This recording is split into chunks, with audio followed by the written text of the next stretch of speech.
This might be the best movie that has been released in the entire 2020s. Yes, I said it. I came into this movie knowing almost absolutely nothing about it besides the fact that it was a vampire movie and that Michael B. Jordan plays two different characters. No trailers, no plot, just straight hype from everyone all over social media. And I'm typically someone who does not fall into hype so easily. But when I saw everyone hyping this movie up all over social media and I didn't see a single bad review of it or anyone saying that it was overhyped, I had to watch it. And I'm really glad that I did because this is the best movie that I've seen in a very long time. This is a movie that you absolutely have to watch in the theater because it'll definitely not hit the same if you're watching it for the first time at home. I debated whether or not to make this a spoiler or non-spoiler review, but there's honestly no way for me to talk about this movie without spoiling it, so I'm gonna tell you now, if you haven't seen this movie, do not watch this review. I repeat, do not watch this video if you have not seen Sinners. I just want to get into this review as quickly as possible, so let's go. Typically I start my reviews with the bad section, but being completely honest here, there is generally not a single bad thing that I can say about this movie. The hype is completely warranted in this situation. Brace yourself because there's going to be a whole lot of glazing in this review. First things first, I want to discuss the cast. This movie is so well cast and there is not a single bad performance. In fact, everyone gives a 10 out of 10 performance and anyone from this cast can win the Oscar, whether it's for Best Actor or Best Supporting Actor. Michael B. Jordan absolutely kills it and has entered the Denzel Washington, Leonardo DiCaprio tier of actors with this performance. He plays two characters that are twin brothers in the Smokestack Twins, and it can be argued that it's the best performance of the movie, but it's undoubtedly the best performance of his career. He plays both Smoke and Stack so well, which are two completely different characters with completely different personalities, despite being twins, and you will honestly forget that Michael B. Jordan is one person in real life because he plays both characters so well.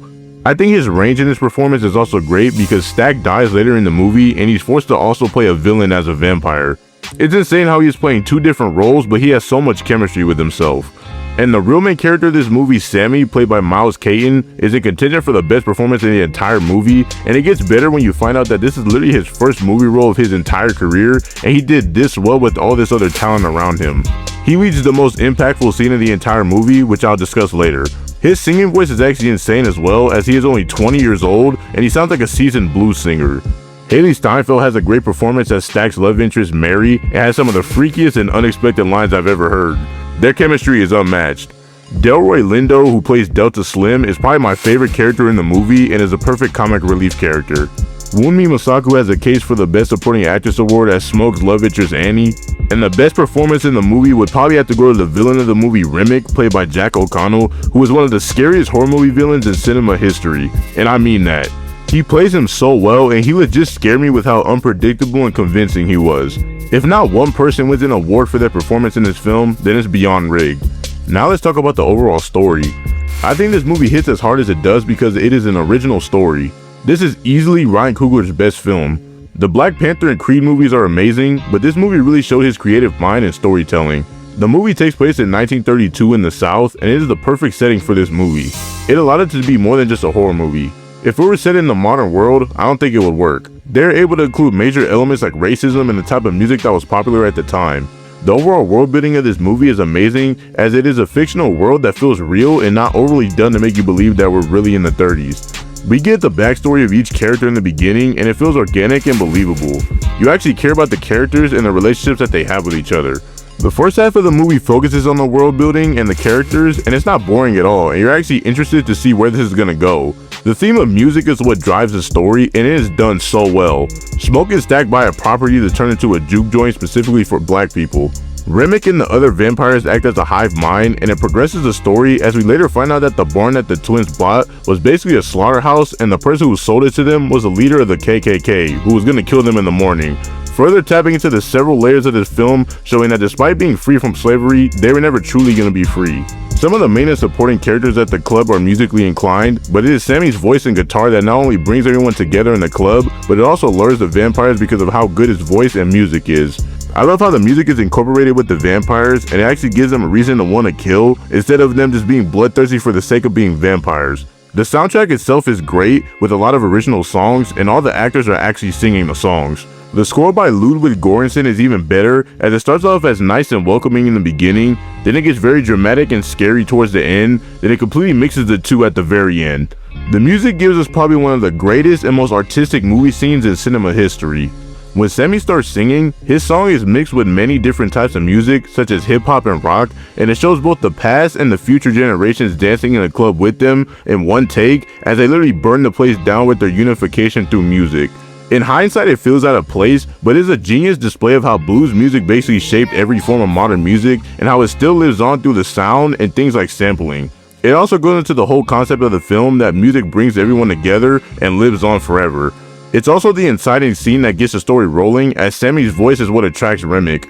Remick and the other vampires literally have a whole Irish musical number outside the barn, and not only is it vibey, but it's legitimately one of the scariest scenes in the movie. I get really uneasy with cultist-like groups, so the vampires all dancing with their glowing eyes and Remick doing Irish jigs was creeping me out. This has been one of the only movies in recent memory to actually scare me and make me feel uneasy while I watched it.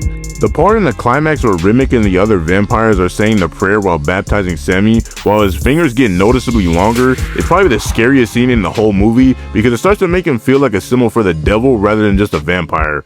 Not to mention that he literally falls into the frame when we are first introduced to him, with symbolism for the fallen angel. The character writing is top notch with literally everyone.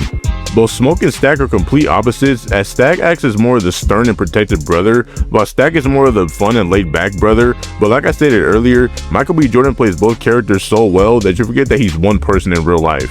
Both brothers deal with interesting storylines with both of their women in Annie and Mary, as Smoke and Annie cope with the loss of their child, and Annie's mojo bag that she gave him keeps him safe throughout the whole movie, and they make their way back to each other through the club. But it's very heartbreaking when Smoke has to kill Annie when she is bitten by Stack so that she doesn't turn. But they are ultimately reunited with their baby in heaven when Smoke is killed after killing the clan members at the end of the movie. Stack and Mary struggle with their relationship throughout the movie, as Mary is white passing despite having black in her, and she wants Stack, but he refuses to be with her because a black man with a white woman back then was practically a death sentence. But it's clear that he has love for her but can't really show it because of the time period. However, they are both turned into vampires and end up together forever in the end, which is shown during the mid-credit scene when they visit Sammy in 1992. Speaking of Sammy, he wants to play music but is given mixed signals with everyone around him as he faces pressure from his pastor father, making him known as Preacher Boy in the Delta, who doesn't support his music because he is a preacher. He even gets pressed by Smoke to give up his music and to be better than he and Stack. But he mostly gets support from Stack and the others in the club. He is the only person other than Smoke to not be bitten, and he is the only one to survive, and it's likely because his voice was so powerful that he had to make it out to share his gift with the rest of the world. The mid-credit scene showing Stack and Mary visiting him as an old man and a successful blues singer ties up the whole movie. We find out that Smoke actually spared Stack in the vampire fight, and he promised to stay away from Sammy and let him live his life. Remick is one of the greatest movie villains in cinema, as he is not just a one-dimensional villain and actually has purpose in what he is doing. He's not just an evil vampire with no depth, he actually wants Sammy's voice to communicate with his ancestors, and over the course of his life, he's had religion forced on him just like Sammy. He's legitimately evil and manipulative and overall just scary. Even the side characters like Delta Slim have great writing and amazing scenes that make you not want them to die when everyone's aware of the vampires. That brings me to my next one about how at least one character represents each of the 7 deadly sins, hence the name of the movie.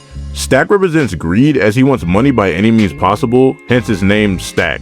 The character Perline, who is Sammy's love interest, represents lust, as she engages in sexual activity with Sammy despite having a husband.